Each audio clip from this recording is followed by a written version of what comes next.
Welcome to today's reading from the Krishna book. Om Namo Bhagavate Vasudevaya. Om Namo Bhagavate Vasudevaya. Om Namo Bhagavate Vasudevaya. So yesterday we were reading that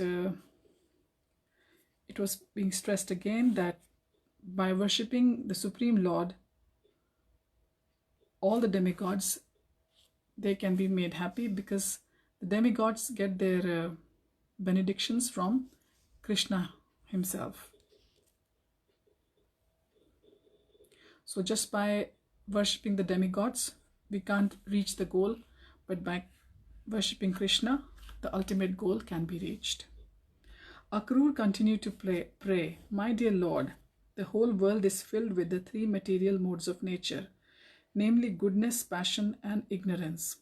Everyone in this material world is covered by these modes, from Lord Brahma down to the non-moving plants and trees.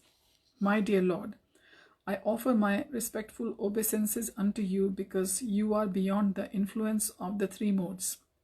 Except for you, my Lord," so I've lost it where I was, sorry.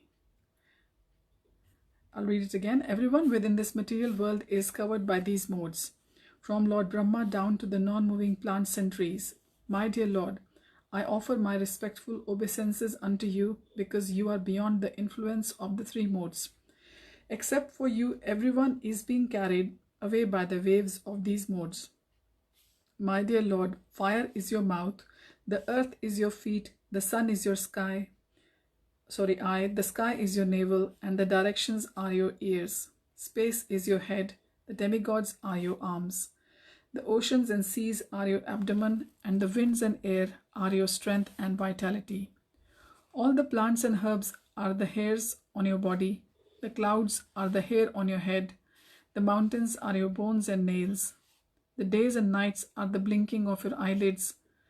Prajapati is your genitals, and rains are your semen. My dear Lord, all living entities, including different grades of demigods and different grades of overlords, kings, and other living entities, are resting in you as parts and parcel of the big unit.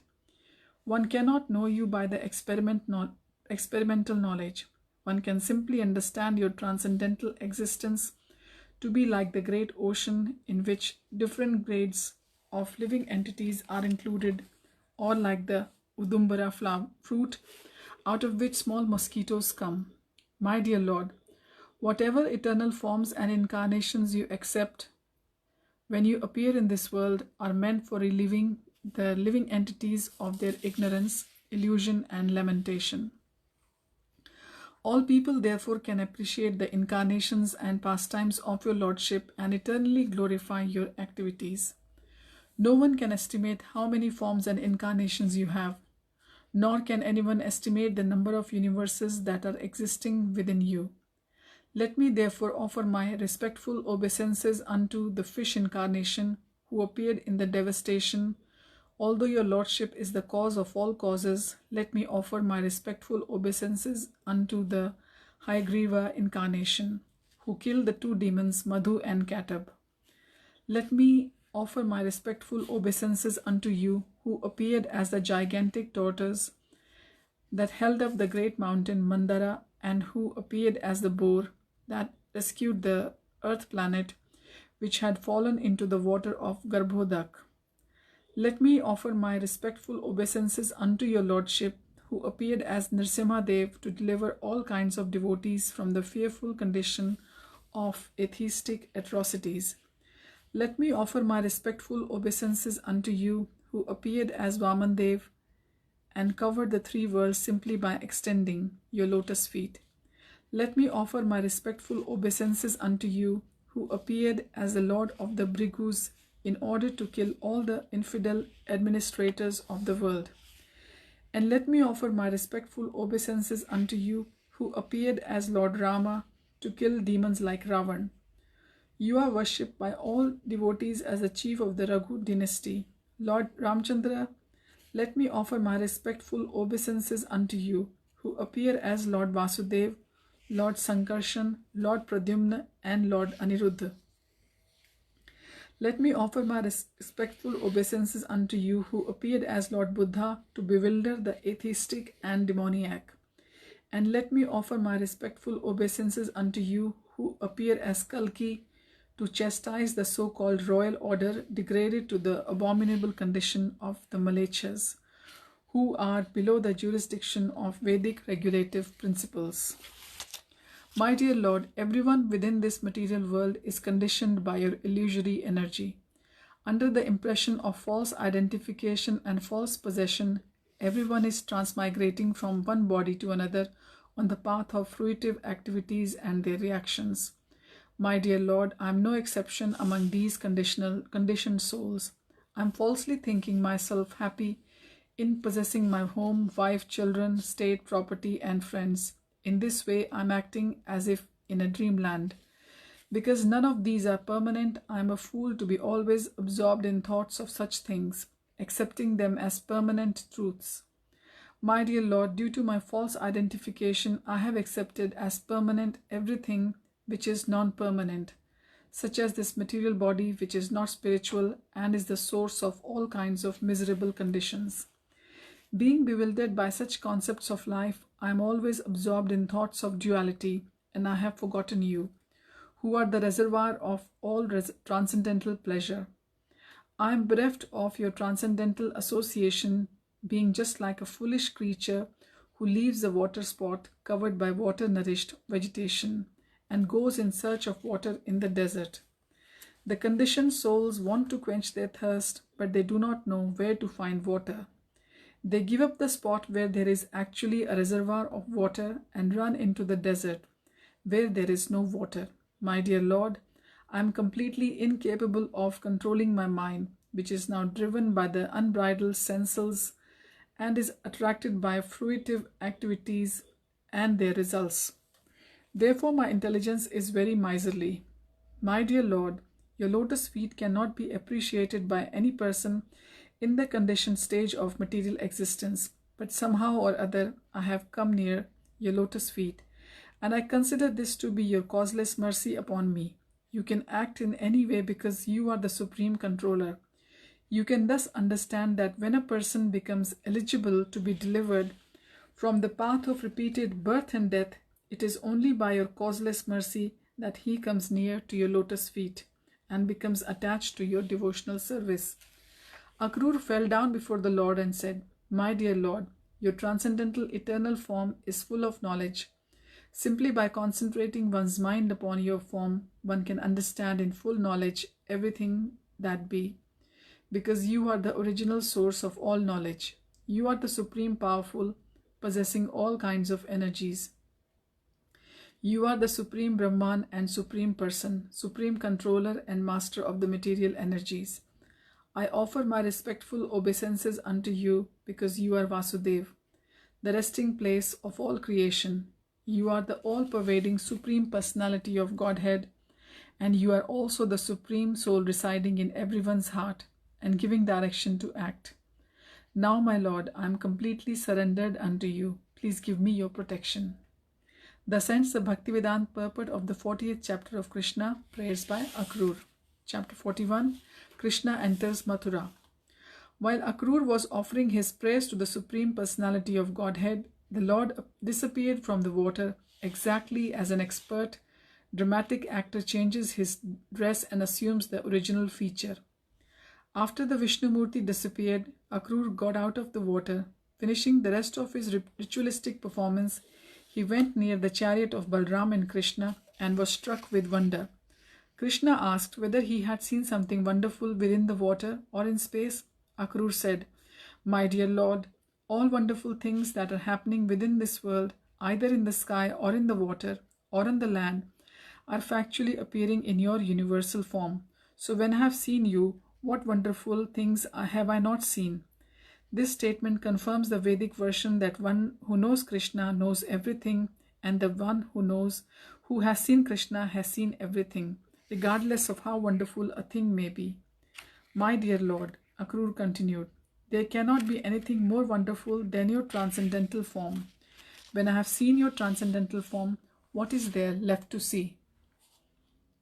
After saying this, Akrura immediately started driving the chariot, and by the end of the day, they reached the precincts of Mathura. As they rode from Vrindavan to Mathura, all the passers-by along the way who saw Krishna and Balram could not help but look at them and again and again.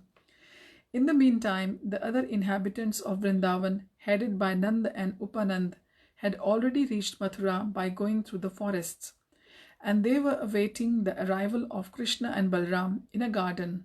Upon reaching the entrance to Mathura, Krishna and Balram got down from the chariot and shook hands with Akrura. Krishna informed him, "You may go home now because we shall enter Mathura later, along with our associates." Akrura replied, "My dear Lord, I cannot go to Mathura alone, leaving you aside. I am your surrendered servant. Please do not try to avoid me. Please come along with me, with your elder brother and cowherd boyfriends, and sanctify my house. My dear Lord, if you come, my home will be sanctified by the dust of your lotus feet. The water emanating from the perspiration of your lotus feet, namely the Ganges, purifies everyone, including the forefathers, the fire god, and all other demigods. Bali Maharaj has become simply famous by washing your lotus feet, and he enjoyed all material opulences, and later on was elevated to the highest position of liberation. The Ganges water not only sanctifies the three worlds, but is carried on the head of Lord Shiva. The ancestors of Bhagirath, sanctified by this water, achieved the heavenly planets. O Supreme Lord of Lords, O Master of the universe, one can achieve piety simply by hearing about your transcendental pastimes. O Supreme Narayan, who are praised by selected verses, I offer my respectful obeisances unto you."